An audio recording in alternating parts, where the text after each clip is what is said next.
there are two parts of the market that I'd like to speak about today. Each of them is probably not necessarily areas that our investors are directly involved in.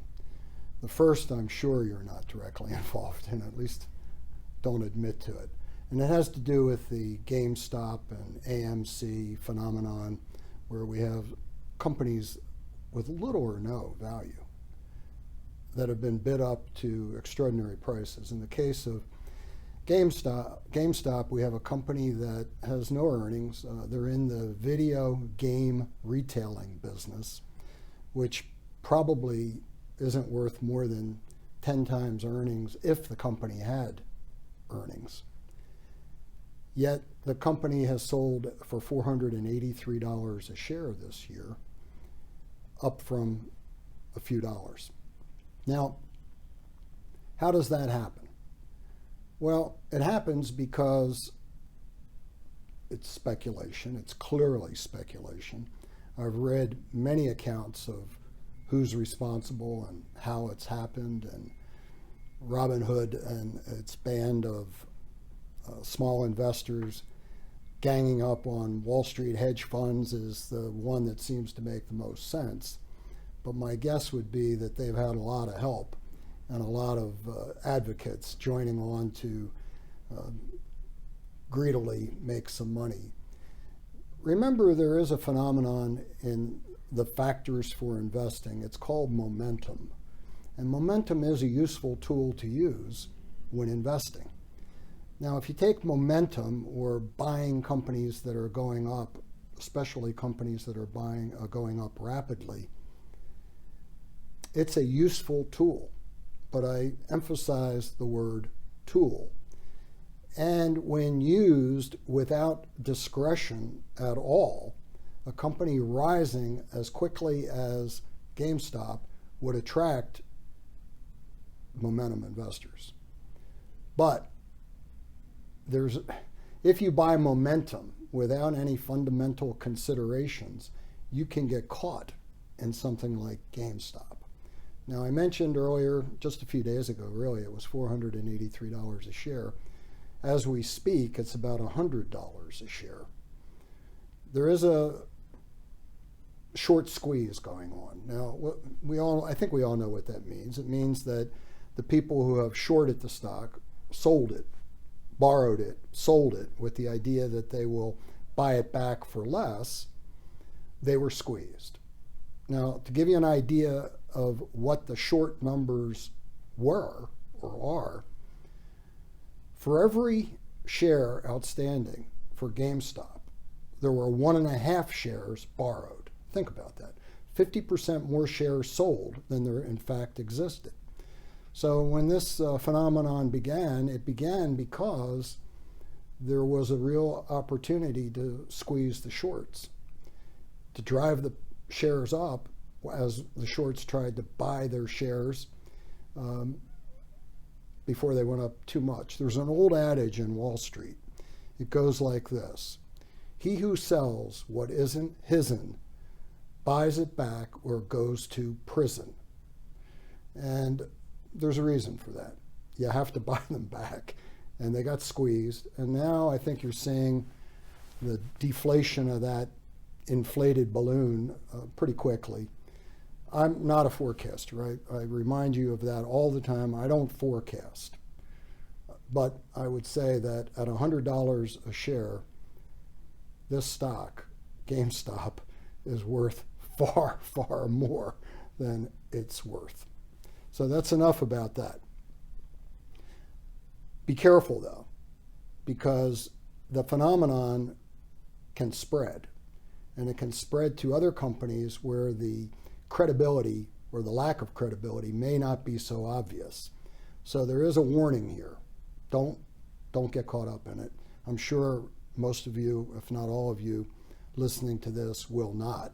It is a little bit amusing, but I will say this, that I am sure that many of you listening to this have sons, daughters, nieces, nephews, friends, relatives who have gotten caught up in this craze.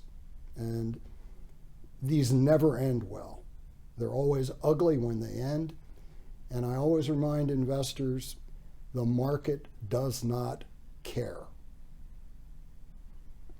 And that's why it's very, very important for all investors to be prudent, wise, and do their homework and not get caught up in trends. Now, the other area I want to discuss are interest rates. There's been a broad increase in interest rates. And I want to remind everyone that we all know that the Federal Reserve is targeting short-term interest rates at or near zero. And they have said publicly that that is their intent because they're fearful that if they were to clamp down and tighten up, even if the economy were growing, that the economy is too fragile and they would run the risk of causing a double dip, another decline. So we have these very low interest rates. But interestingly, the Fed does not control long-term interest rates. Long-term interest rates, while they're influenced by the Federal Reserve's actions in short-term rates, they're influenced more by inflation. And right now, there is so much money rattling around in the economy. We have record growth that dates back 150 years in the money supply.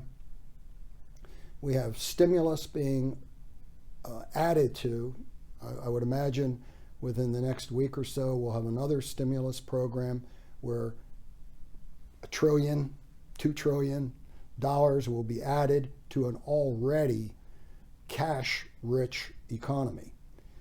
The U.S. is setting records in terms of its savings rate. We all know that not all parts of the working Americans are benefiting, but they are benefiting in ways that are maybe not so obvious. We've all read, we all know that some of the enhanced and unemployment benefits are actually causing higher incomes than the people earned. So when you stop and think about the part that is most impacted, they typically are the more vulnerable. That is, they don't make as much money.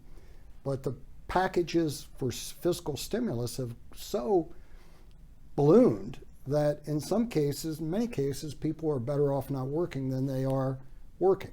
So the damage that we think is being incurred, that damage to the economy that we see, it may not be nearly as bad as we think. So the savings rate is currently 27%. The pent-up demand grows by the day. The fiscal stimulus so far is about threefold what it was during the financial crisis. There is so much money in the economy, so much pent-up demand, that the long bond market is beginning to reflect concerns that all of this will come together in a way which will create inflation. Now remember, we have not had inflation in 40 years. Now, let me clarify that a bit. We had very high rates of inflation, north of 10%, around 1980. 40 years later, we have inflation that's down around 2%. But during that period, both inflation and interest rates declined. So no matter how high they were 40 years ago, 35 years ago they were lower, and 30 years ago they were lower still, and that trend has continued until about 10 years ago when they flattened out. Very low. We have no experience.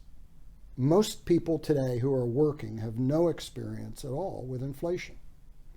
We have long-term interest rates which now allow people to buy $1 million home for as little as 2 or 3%.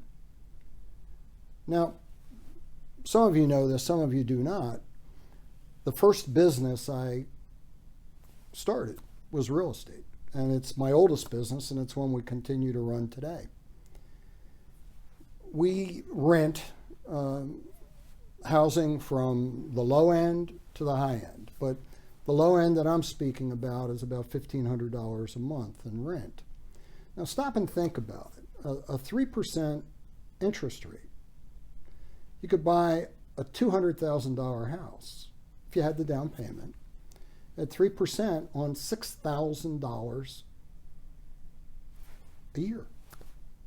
Now, of course, you have principal payments and you have taxes, but these low interest rates are fueling a robust real estate market. Everywhere I go, we're seeing interest rates drive the price of housing down, and it seems to be building. So we have a twofold phenomenon here. We have real estate that's increasing in value, and everybody's happy about that.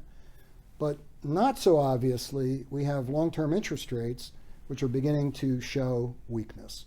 So for example, the 30-year U.S. Treasury bond has declined about 0.3% since the beginning of the year. Now, increased 0.3%. Increased 0.3%. So it's still under 2%. Most people would say, wow, what's the big deal? Well, there's something called duration. And a 0.3% change in duration in interest rates causes the decline in the value of the bond, the 30-year bond, about 7 points. So if you paid $100,000 for that bond around January 1st, with just a 0.3% increase in the rate, you're looking at an investment that is down 7%. The $100,000 is $93,000. That's a big decline. Think about it for a minute. What would it be if it were a point higher?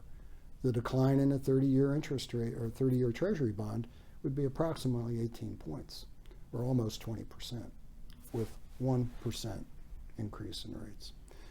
I'm not sure that most investors are aware of it. I'm not even sure that they care, because after 40 years, we could, in a very benign way, neglect the phenomenon of interest rates because they just stayed low and they were low, and we didn't have to worry about what happened if they went up. I think we have to worry about what happens when they begin to go up now. This could be the end of a 40-year bull market in interest rates. A bull market in interest rates means they were high and they went low.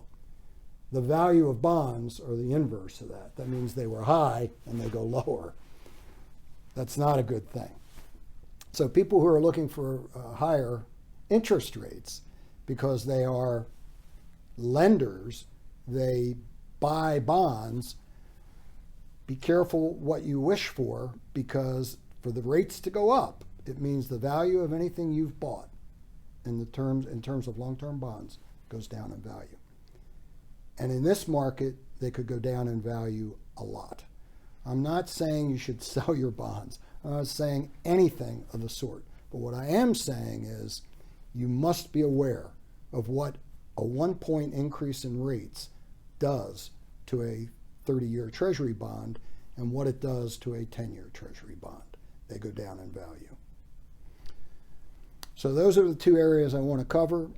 One, I'm sure you're not going to get hurt by it. The other, you could be hurt. So our position on interest rates is, and has been, and we've been wrong for at least 10 years, that rates would go higher. We've been wrong.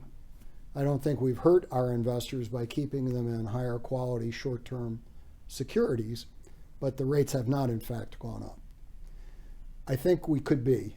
I think we're at the end of a 40-year bull market, and finally I think we're at that point where rates will begin to rise and inflation along with interest rates will rise.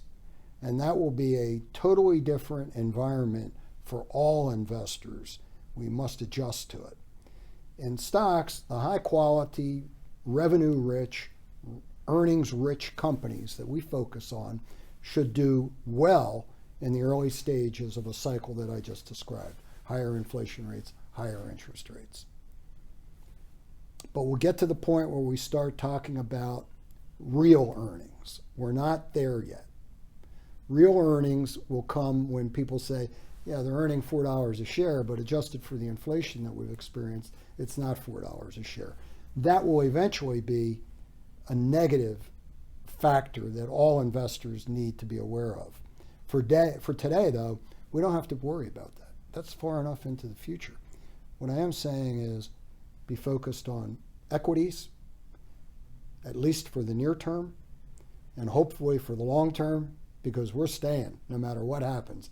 We're invested for the long term in equities, and we'll also use interest. We'll also buy short-term bonds, but they will be short-term bonds. We're not going into the long end. The risks are too great. Thank you.